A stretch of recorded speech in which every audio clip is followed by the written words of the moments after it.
الفقيه هو الفقيه بفعاله ليس الفقيه بنطقه ومقاله۔ بسم اللہ الرحمن الرحیم۔ محمد شعیب صاحب نے یو کے سے سوال کیا ہے کہ اسلام میں جو میراث میں عورت کا حصہ ہے تو یہ مرد سے آدھا کیوں ہے؟ تو دیکھیں، اس سوال کا جواب سمجھنے کے لیے ذرا ہم ڈیٹیل میں جاتے ہیں۔ پہلی بات تو یہ سمجھیں کہ جتنے بھی اللہ تعالیٰ کے احکامات ہیں اس میں ہزارہا حکمتیں ہیں، ایک نہیں بے شمار حکمتیں ہیں۔ اب اس حکم کی لاجک اور حکمت ہماری سمجھ میں آئے یا نہ آئے، بہرحال ہمیں اس پر ایمان رکھنا یہ ضروری ہے۔ اس کی مثال یوں سمجھیں، دیکھیں اگر کوئی آدمی اپنے نوکر اور ملازم سے کہے کہ جائیں بازار سے 1 کلو گوشت لے کر آ جائے، اور وہ ملازم یہ کہے کہ حضور آپ ہیں اور آپ کی بیوی ہے، صرف آپ 2 لوگ ہیں، تو آپ جو ہے آپ کے لیے تو آدھا کلو گوشت بھی کافی ہے، 1 کلو گوشت کی کیا ضرورت ہے؟ تو جب بھی آپ اسے کوئی کہیں اور آگے سے وہ اس طرح کی کیلو کال اور حجت کرے تو شاید 2-4 دفعہ تو آپ اس کا یہ رویہ برداشت کر لیں گے، لیکن اگر زیادہ ہی اس طرح کرے گا تو آپ اسے نوکری سے نکال دیں گے۔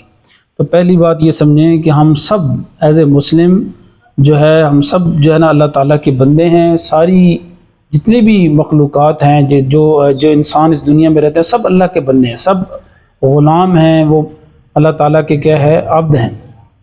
اس لیے اللہ تعالیٰ کے جتنے حکم ہیں جب ہمارے سامنے آئیں تو ہمیں اس کے سامنے سر تسلیم خم کرنا چاہیے، یہی اسلام کا من ہے، اور اس میں کوئی کیلو کال اور اس طرح کی حجت نہیں نکالنی چاہیے۔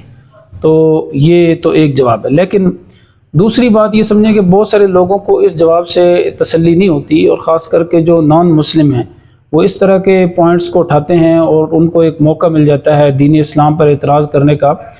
تو ان کے لیے میں یہ جو اسلام کا حکم ہے تو اس کی چند حکمتیں ذکر کر دیتا ہوں۔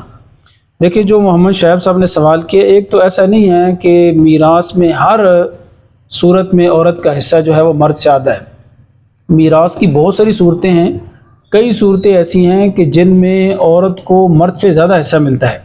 اب وہ صورتیں تو ظاہر ہے کہ اہل علم کو معلوم ہیں، اور جو لوگ میراث کے مسائل سے واقف ہیں وہ اچھے طریقے سے جانتے ہیں، تو ہر جگہ پر ایسا نہیں۔ البتہ جو قرآن کریم میں آ گیا للذکر مثل حظ الانثیین، کہ اگر بیٹا بیٹی ہیں یا بھائی بہن ہیں تو بھائی کو 2 گنا ملتا ہے اور بہن کو 1 حصہ ملتا ہے، اسی طرح بیٹے کو 2 حصے ملتے ہیں، بیٹی کو 1 حصہ ملتا ہے۔ تو اس کی علماء نے متعدد حکمتیں ذکر کی ہیں۔ مثلا ایک حکمت یہ ذکر کی ہے کہ دیکھیں اللہ تعالیٰ نے عورت پر کسی قسم کی مالی ذمہ داری نہیں ڈالی، اس کو مالی جھنجھٹوں سے بالکل آزاد کیا ہے۔ شادی سے پہلے اس کا خرچہ باپ کے ذمہ ہے، جب اس کی شادی ہو جاتی ہے اس کے بعد اس کا خرچہ شوہر کے ذمہ ہے، تو اس پر کوئی مالی ذمہ داری نہیں ہے۔ مرد جو ہے اس پر مالی ذمہ داری ہیں، جی وہ اپنی اولاد کا خرچہ برداشت کرتا ہے، بعض صورتوں میں اسے اپنے والدین کا خرچہ اٹھانا پڑتا ہے، اور والدین کو خرچہ دینا بھی بعض صورتوں میں اس پر فرض ہوتا ہے۔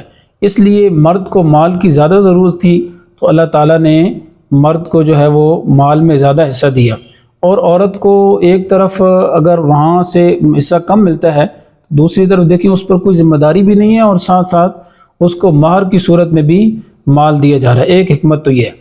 دوسری حکمت یہ ہے کہ عورت جو ہے اس کی خواہشات بہت زیادہ ہوتی ہیں، اور یہ بات سبھی لوگ جانتے ہیں، زیادہ لوگوں کو تجربہ اور مشاہدہ ہے کہ جو عورتوں کی خواہشات ہیں وہ بہت زیادہ ہوتی ہیں بنسبت مردوں کی۔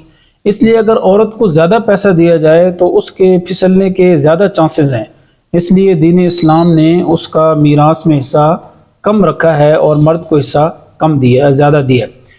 تیسری حکمت علماء نے یہ ذکر کی ہے کہ دیکھیں جو مرد ہے اس کا زیادہ تر تعلق چونکہ سوسائٹی سے اور کمیونٹی سے ہے، لوگوں کے ساتھ اس کا اٹھنا بیٹھنا ہے، میل جول ہے، تعلقات ہے، بہت سارے مواقع ایسے ہوتے ہیں جہاں پر مرد کو مال خرچ کرنا پڑتا ہے، مساجد میں، مدارس میں، رفاہی کاموں میں، ہاسپٹل بنانے میں، دیگر ایسی چیزوں میں، لوگوں کی ہیلپ کرنے میں۔ تو یہ سارے جو مواقع ہیں یہ مرد کو زیادہ تر پیش آتے ہیں، اس لیے مرد کو مال کی زیادہ ضرورت تھی، چونکہ وہ بہت سارے مواقع پر خرچ کرتا ہے، تو شریعت نے اس کو جو ہے وہ میراث میں زیادہ حصہ دیا ہے۔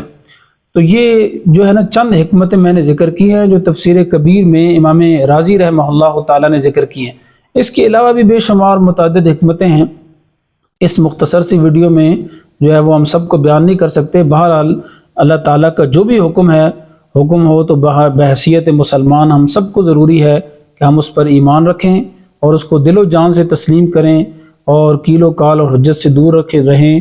یہی ہمارے اکابر اور اسلاف کا طرز تھا، اور اسی میں ہمارے ایمان کی عافیت اور دنیا اور آخرت کی بھلائی ہے۔